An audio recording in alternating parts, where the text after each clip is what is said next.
सारी सियासत है, सारा झूठ है, बहुत फ्रॉड है, बहुत एक वाकया है। हमारा मसला ये है, हम कब्र पर सियासत करते हैं, कफन पर सियासत करते हैं, मुर्दों पर सियासत करते हैं। जब नालों की बात करें, हस्पतालों की बात करें, जजीरों की बात करें, पावर मंसूबे की बात करें, स्टील मिल की बात करें, कोई मामला भी हो, बिलावल भुट्टो साहब की 18वीं तरमीम आ जाती है, सिंधु देश आ जाता है, लात मार देंगे जो इस तरफ देखे। लेकिन जब ऐसा मामला होता है तो आइन, कानून और जमहूरियत के अलंबरदार बिलावल भुट्टो साहब वजीर आजम को बताना पसंद भी नहीं करते, डायरेक्ट दरखास्त करते हैं आर्मी चीफ और DGISI से। ये है इनकी जमहूरियत और इनकी जमहूरियत की औकात। दूसरी बात, ये अभी आमिर ज़िया साहब ने कहा था, ये जो 5th जनरेशन वार लड़ी जा रही है, जो लड़के तो आर्मी को ख़त्म नहीं किया जा सका, अब वो जो 5th जनरेशन वार लड़ी जा रही है उसमें क्या थी? चंद सुर्खियाँ भारतीय अखबार की। कराची सिविल वार, 3 हलाकतें, 15 जख्मी। पाकिस्तान सिविल वार के दरवाजे पर इमरान खान की छुट्टी होने वाली। ये एक दिन की मैं बता रहा हूँ और अभी 15-20 और हैं, वो छोड़ दें। दूसरी आखिरी बात, ये जो आप इस मुल्क में कोई अखलाकियात है, कोई असूल है, कोई मंतक है? सिंध पुलिस के सरबराह से तज़ीक का एक रवैया मुबैना तौर पर रखा गया, मान लिया, तो उनके वो छुट्टियों पर चले गए। उनका पूरी साफत, सियासत, बिलावल भुट्टो, PDM सारे खड़े हो गए। और जालिमों, फौज का कोई मोराल नहीं, और फौज की इस मुल्क में कोई इज्जत नहीं, और आर्मी सरबराह की कोई इज्जत नहीं, और एक इश्तिहारी और एक मुजरम, एक सजा याफ्ता भागा हुआ शख्स जिसको रैम खाकर भिजवाया गया था लंदन, वो नाम ले लेकर क्या हर्जा सराई कर रहा है। कोई इज्जत नहीं इस मुल्क की, इस फौज की। क्या फौज का मोराल कोई नहीं है? एक को आप कह रहे हैं वो गद्दार है, वहां बैठा हुआ है, हर बात में उसका जिक्र लाते हैं, और दूसरे को आपने क्या क्या नारे लगे थे कैप्टन सफदर के, उन नारों के साथ जो जूतों समेत वो कब्र पे गया था, क्या क्या नारे लगे थे जो आर्मी क़यादत के खिलाफ। ये है तुम्हारा एहसान फरामोशी। 2 इल्ज़ाम लगाए नवाज शरीफ ने। आप इस कौम की देखें, हाल देखें, हमारा भी हाल देखें, और उनका भी। उनको पता है हम घास खाने वाले हैं, गजनी यादाश्तें हैं, कमज़ोर यादाश्तें हैं। यानी अगर आपने नाहल करवाया उस वक्त क्यों नहीं? उस वक्त तो कहते थे मुशर्रफ के खिलाफ सजा निकलने पर मुझे ये सारा कुछ किया गया। आपको अगर सारी हिंद सिंध 5 बर्रे आज़मों में जदादें फौज ने लेके दी थी, मनी ट्रेल फौज ने गायब की थी, आपके बच्चों से इंटरव्यू झूठे फौज ने दिलवाए थे, आपसे झूठी तकरीरें फौज ने करवाई थी, कतरी झूठी कद फौज लाई थी, ट्रस्ट डीड जाली फौज लाई थी, कैलबरी फाउंड फौज लाई थी, कतरी खत फौज लाई थी, 400 में से 350 सवालों का फौज ने कहा था जवाब ना देना, जनाब स्पीकर फौज ने कहा था, सुप्रीम कोर्ट में आपको जाने को फौज ने कहा था, तो फौज तो उस वक्त बोलते। दूसरा इल्जाम क्या, आखिरी बात, दूसरा इल्जाम क्या असदुल्ला, दूसरा इल्जाम कि मुझे ये जो क्या उसको कहते हैं, मुझे इलेक्शन हरवाया गया। और भाई इलेक्शन हुए 26 महीने हो गए। अगर इलेक्शन आपको फौज ने हरवाया, अगर RTS सिस्टम फौज बिठा दिया, अगर पोलिंग में फौज ने धांधली की, अगर फार्म 45 फौज ने नहीं दिए, तो आप उस वक्त इलेक्शन का बाइकआउट कर देते, असेंबलियों से निकल जाते, आप छोड़ देते, कहते हम नहीं इंतखाबी नताइज मानते, आप कहते कि नहीं ये नहीं, और आप सुप्रीम कोर्ट में सबूतों की अंबार लगा देते, आप इलेक्शन ट्रिब्यूनल्स में चले जाते, एक धांधली कमेटी बनी हुई इलेक्शन पे कौमी असेंबली में, आप वहां चले जाते, नहीं गए। फिर भी 10 महीने पहले पूरे पंजाब में 11 दरखास्तें सिर्फ का क्यों तरला मिन्नत पर ये क्यों तरला मिन्नत प्रोग्राम फेल हो गया था, रिलीफ नहीं मिल रहा था, रेफरेंसेस नए आ रहे थे, और मरियम को लंदन नहीं भिजवाया जा रहा था। हमारे साथ डील करो, हमारे साथ हमें ढीलें दो, हमें बाहर भिजाओ, हमें शहीद बनाओ, हमें कुछ ना पूछो। यही 1 साल मरियम भी खामोश थी, ट्विटर कहानी, और यही नवाज शरीफ भी खामोश थे। उस वक्त भी यही बाजवा साहब आर्मी चीफ थे, और यही सारा कुछ थे। तो बुनियादी तौर पर खुदा का खौफ समझो इनकी बात।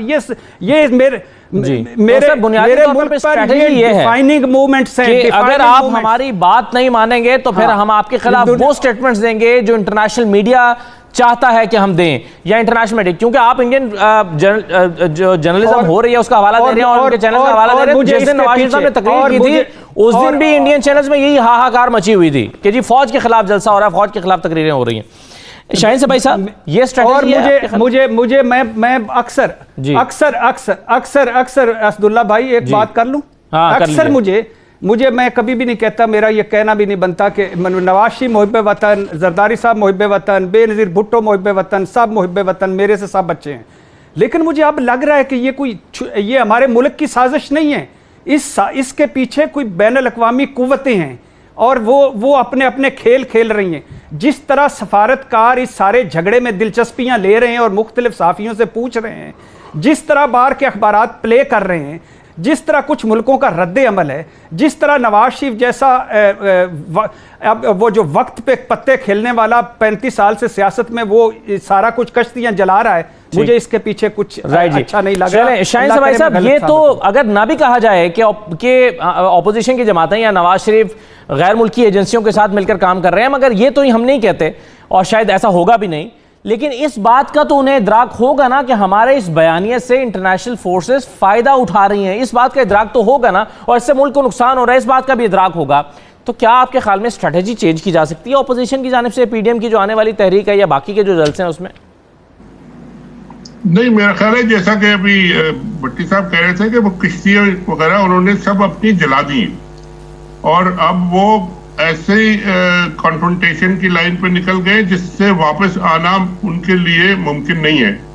अब कहां तक वो आगे जाएंगे, उसका कितना असर पड़ेगा इंटरनेशनली, कौन उनको सपोर्ट कर रहा है, कहां तक उनको सपोर्ट करेगा, ये तो अभी देखना है। लेकिन ये कि नजर तो हमें आ रहा है कि जी जो वो बात करते हैं इंटरनेशनली, और हमारे जो पाकिस्तान के खासकर दुश्मन जो मुल्क है या जो भी मीडिया है, वो फौरन उनकी बातों को उठाता है और बढ़ा चढ़ा के, और इतना ज्यादा बढ़ा चढ़ा के कि उन्होंने सिविल वॉर करा दी और पाकिस्तान में और फौज में और पुलिस में लड़ाइयां करा दी।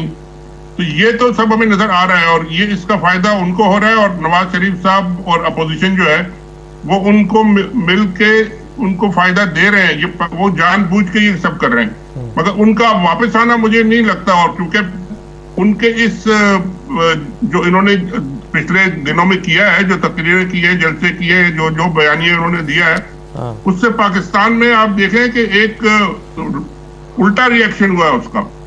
हुकूमत का यानी एटीट्यूड सख्त हुआ है, बहुत सख्त हुआ है। इमरान खान साहब मुंह पे हाथ रख के कहते हैं कि आप आओ जरा, मैं तुम्हें देख लूंगा। ये तो पॉलिटिकल उनका बयान है। लेकिन आपने ये भी देखा कि जी चीफ जस्टिस साहब ने अदालतों से कहा है कि जी आप ये केसेस जो है डेली बेसिस पे शुरू करें और इनको अंजाम पे पहुंचाएं। जो बात उन्होंने इमरान खान साहब ने अपनी तकरीर में की थी, उसको उन्होंने एंडोर्स किया। फौज ने बिलावल साहब के फोन पे इंक्वायरी कमेटी बिठा दी कि इस मामले को दबाया जाए, इसको हम आगे नहीं बढ़ने देना चाहते। तो ये सारे बाकी जितने इदारे हैं वो सब एक तरफ नजर आते हैं और ये अपोजिशन एक तरफ नजर आती है। और अब लड़ाई किस बात पे उन्होंने करनी है, और ये कोई इतना बड़ा इशू नहीं था कि इसमें इतनी बड़ी लड़ाई हो कि जी सिंध हुकूमत जा रही है या उनको भाई सिंध हुकूमत। अब्बासी साहब ने कहा कि वफाकी हुकूमत को फारिग करना चाहिए इस इशू पे जी। और भाई पहले तो सिंध हुकूमत को फारिग करें जहां पे ये सारा मसला हुआ है, उनको पहले हटाएं। अगर हटाना है तो अगर हटाना है तो पहले उनको हटाएं। लेकिन कोई इतना बड़ा इशू नहीं था, इसको वक्त इशू बनाया गया है क्योंकि और कोई इशू उनके पास है नहीं। ठीक है। अच्छा, एक चीज़ अभी शाहीन सबाई साहब ने जिक्र किया कि नवाज शरीफ वापस नहीं आएंगे। इसमें आमिर जाद साहब एक और ख़त लिखा गया है बरतानवी हुकूमत को, और ये बराह रास्त जो बरतानवी सफारत खाना है उनको दिया गया और बरतानवी सफ़ीर हैं उनके हवाले किया गया, जिसमें हवाला दिया गया 1974 के ख़ुद बरतानिया के इमिग्रेशन कवानीन का। और उसमें कहा गया है कि किसी भी शख्स को अगर 4 साल से ज़्यादा सज़ा हो जाए तो आपका ये कानून है कि बरतानिया उसको डिपोर्ट कर देगा। आपके ख्याल में इतनी अच्छी दलील और इतने अच्छे कानून का हवाला देने के बाद बरतानिया क्या उन्हें वापस कर देगा, डिपोर्ट कर देगा नवाज शरीफ साहब को? देखिए, दलीलें बैनुल-अक़वामी सियासत में आप कितनी अच्छी क्यों ना दे रहे हो, वो रियासतें जो हैं वो अपने मफाद के हिसाब से फैसला करती हैं। दलीलें तो हमारे पास मसला कश्मीर पे भी बहुत अच्छी हैं और बड़ा हम लोग सही पोजीशन पर हैं, लेकिन कौन सुनता है। इस वक्त जो बरतानिया है वो दुनिया भर से जो मनी लॉन्ड्रर्स हैं, वो लोग जो काला धन लेकर आते हैं, वो बरतानिया की मईशत का एक बहुत बड़ा मेरे ख्याल में हिस्सा जो है वो चला रहे हैं। तो यकीनन मैं नहीं समझता कि इमरान खान साहब जो दावा करते हैं कि जी हम लेकर आ जाएंगे, उसी तरह का दावा है जिस तरह वो कहते हैं कि हम लूटी हुई दौलत लेकर आएंगे। ख्वाहिश बहुत अच्छी है, बड़ी नेक नियति से कर रहे हैं, लेकिन इसमें जो है वो बॉल उठाने का काम जो है वो बरतानिया ने करना। मैं नहीं समझता कि बरतानिया जो है यकीन है ना आमिर जाद साहब के इमरान खान या मौजूदा हुकूमत नवाज शरीफ को वाकई वापस लाना चाहती है, इस बात का यकीन है आपको? देखिए, मैं यही अर्ज कर रहा हूं कि आपकी नीयत बेशक नेक हो, बहुत अच्छी हो, लेकिन जो मारूजी हालात हैं वो मैं नहीं समझता कि वो ला पाएंगे, क्योंकि इस वक्त जो हालात हैं, जो अभी हम बार बार बात करें, बैनुल अक़वामी एक मुनज़्ज़म साजिश हो रही है, तो उसकी वजह है। और इन हालात में जो सब रियासत और रियासती इदारों का काम है वो ये कि अपनी रिट ऑफ द स्टेट को कायम करें। दुनिया में, इस मुल्क में कोई तरमीम, कोई आज़ादी इजहार, कोई भी चीज़ जो है हमारी मुल्क की सालमियत और यकजहती से ज़्यादा अहम नहीं है।